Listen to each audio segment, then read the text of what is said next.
Nous sommes en train de parler du tourisme et les groupes armés en République démocratique du Congo. En fait, d'après les recherches, vous allez voir que nous avons mis les livres, la cartographie des groupes armés en République démocratique du Congo. Nous avons montré l'image d'une dame, là où l'or, les coltans, les diamants quittent. Regardez les maisons qui y sont. Et là où l'or, les diamants se discutent au niveau des pays asiatiques, vous voyez que c'est une grande différence. Et à part ça, vous voyez l'image de USAID, USAID qui a fait des recherches pendant plus de 20 ans. Il connaît la cartographie minière de la RDC. C'est pourquoi quand vous voyez que la RDC va expliquer, va collaborer avec le M23, il sait réellement là où se trouvent les potentiels miniers.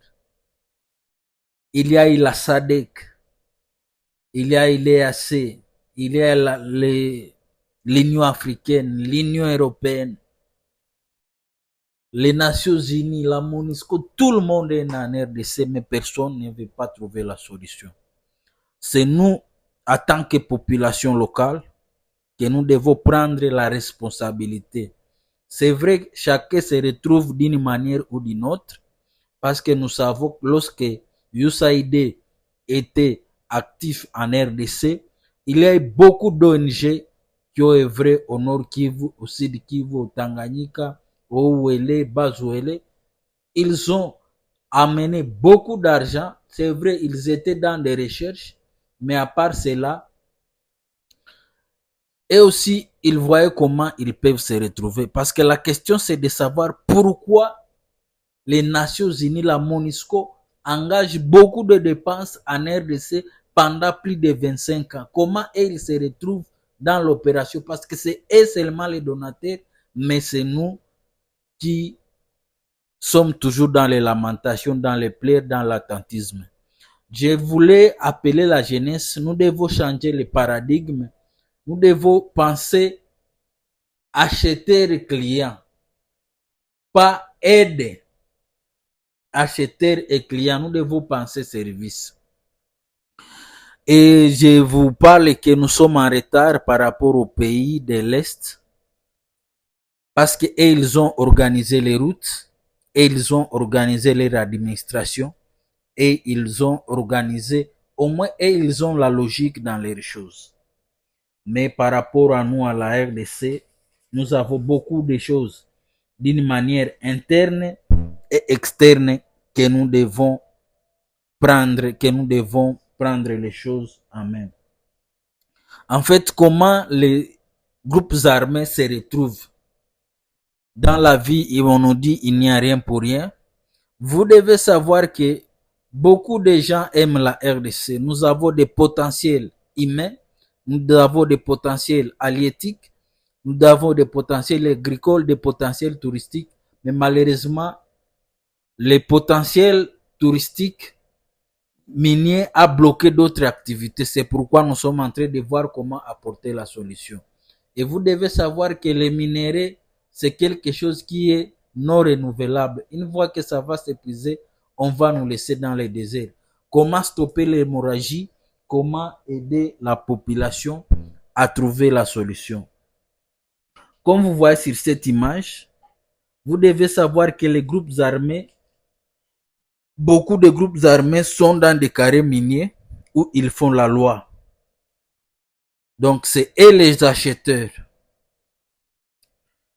Et aussi, c'est eux qui taxent parce qu'ils taxent aussi les boissons traditionnelles sur les routes, les produits agricoles, les makala, les jetons, les minéraux, les bétails. Ils n'ont pas seulement les minéraux pour survivre, mais ils ont aussi d'autres sources de trouver de l'argent.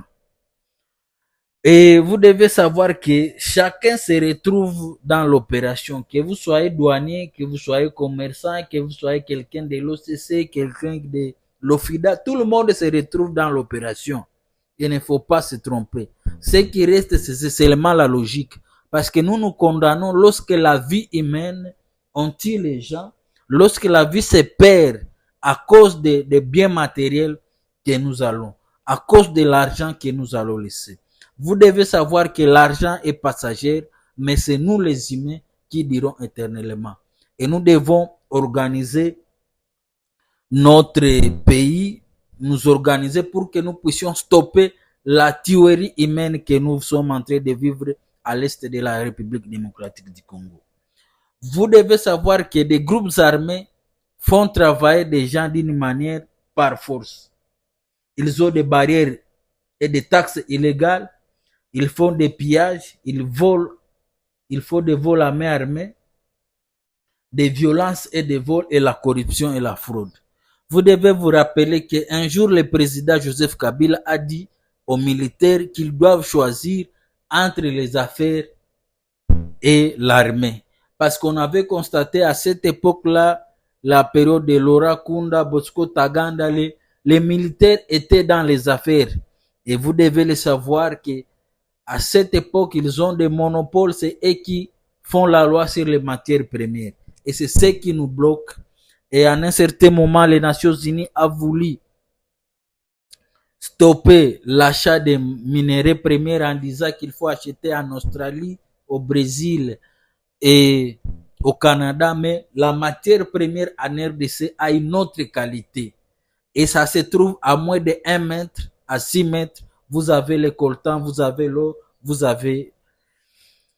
Et c'est ce qui explique pourquoi le parc national de Maïko,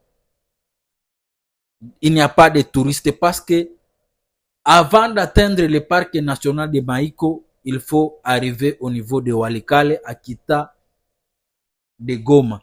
Alors que tout au long de Walikale, il y a plus de 200 sites miniers avec de l'or, des diamants, les wolframites, les tungstènes. Donc, et c'est ce qui crée les groupes armés et ce qui fait que le potentiel touristique de Maïko n'est pas exploité.